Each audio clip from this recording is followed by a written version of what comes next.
एक छोटी सी गलती, सिर्फ एक गलत इंजेक्शन और इस पेशेंट का चलना फिरना सब कुछ बदल गया। ये है फुट ड्रॉप, एक ऐसी कंडीशन जिसमें पेशेंट का पंजा नीचे लटक जाता है।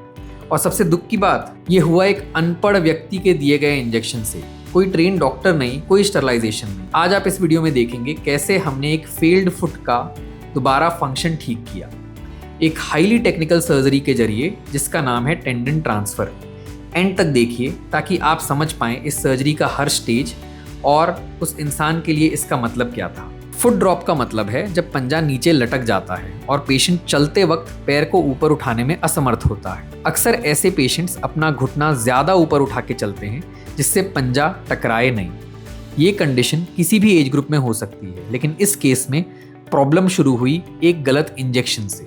इंजेक्शन डायरेक्टली नर्व के पास चला गया जिसका नाम है कॉमन पेरोनियल नर्व, और उसका फंक्शन चला गया। काफ़ी बार झोला छाप डॉक्टर जो कमर के पास इंजेक्शन लगाते हैं वो एक गलत नस के आसपास इंजेक्शन लगा देते हैं जिससे वो नस डैमेज हो जाती है। 6 महीने तक इस पेशेंट की कोई रिकवरी नहीं हुई। फिजियोथेरेपी भी फेल हो गई, काफ़ी सारी दवाइयाँ इनको दी गई, वो भी फेल हो गई। तब ये हमारे पास आए और हमने इसका एक डेफिनेटिव उपचार टेंडन ट्रांसफ़र इनको बताया। इन्हें वो चीज़ समझ में आई और फिर हमने उस सर्जरी को एग्जीक्यूट किया। टेंडन ट्रांसफ़र एक यूनिक सर्जरी है जिसमें हम बॉडी की किसी एक काम करने वाली टेंडन को रीलोकेट करते हैं। सोचिए, अगर एक वर्कर काम करना बंद कर दे तो दूसरे वर्कर को उस जगह शिफ्ट करके काम चलाया जाता है। यहाँ हमने टिबियालिस पोस्टीरियर टेंडन को ट्रांसफ़र किया। ये टेंडन यूजुअली फुट को नीचे और अंदर की तरफ रोटेट करता है, लेकिन जब हम इस टेंडन को एक बोन टनल के थ्रू पैर के सामने लाकर कनेक्ट कर दें तो ये एक नया काम करने लगता है, फुट को ऊपर उठाने का काम। ये सर्जरी सिर्फ शिफ्टिंग नहीं होती, इसमें टेंडन की लेंथ, टेंशन, फिक्सेशन, एंगल सब कुछ बहुत केयरफुली मेजर्ड होता है। चलिए अब एक्चुअल सर्जरी की तरफ चलते हैं। सबसे पहले टिबियालिस पोस्टीरियर टेंडन को बहुत ही ध्यान से आइडेंटिफाई किया जाता है। ये एंकल के पीछे छुपी होती है। हम टेंडन को आइसोलेट करते हैं और फिर एक प्रिसाइज बोन टनल बनाते हुए फुट के ऊपरी पार्ट में उसको लाके रख दिया जाता है। टनल का डायरेक्शन और डेप्थ सर्जिकल आउटकम को डायरेक्टली अफेक्ट करता है। इसके बाद आता है सबसे important step, tendon balancing. Tendon इतनी टाइट होनी चाहिए कि पेशेंट कंफर्टेबली चल सके, लेकिन इतनी ज़्यादा टाइट भी नहीं कि उसका मूवमेंट रिस्ट्रिक्ट हो जाए। फिक्सेशन के लिए हम नॉन एब्जॉर्बेबल सूचर का इस्तेमाल करते हैं जो उसको एक सही तरीके से टाइट करके रखे।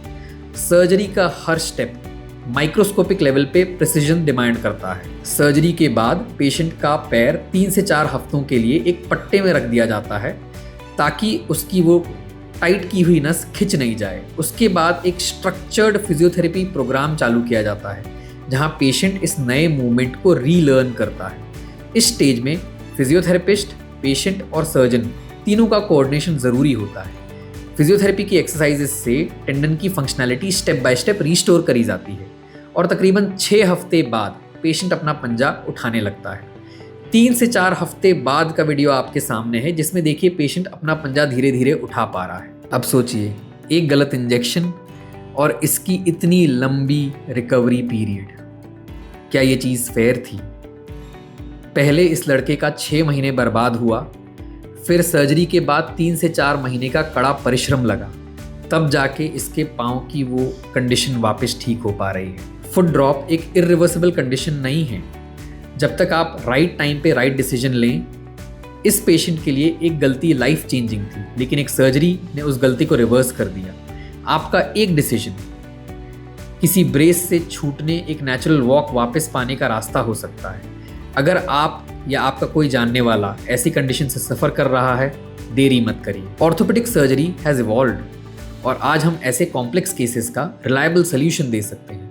अगर आपको ये वीडियो हेल्पफुल लगा, लाइक करें, शेयर करें और कमेंट्स में बताएं आपका फीडबैक। और अगर आप चाहते हैं हम आपको किसी स्पेसिफिक कंडीशन पे वीडियो बनाएं तो कमेंट करके बताएं।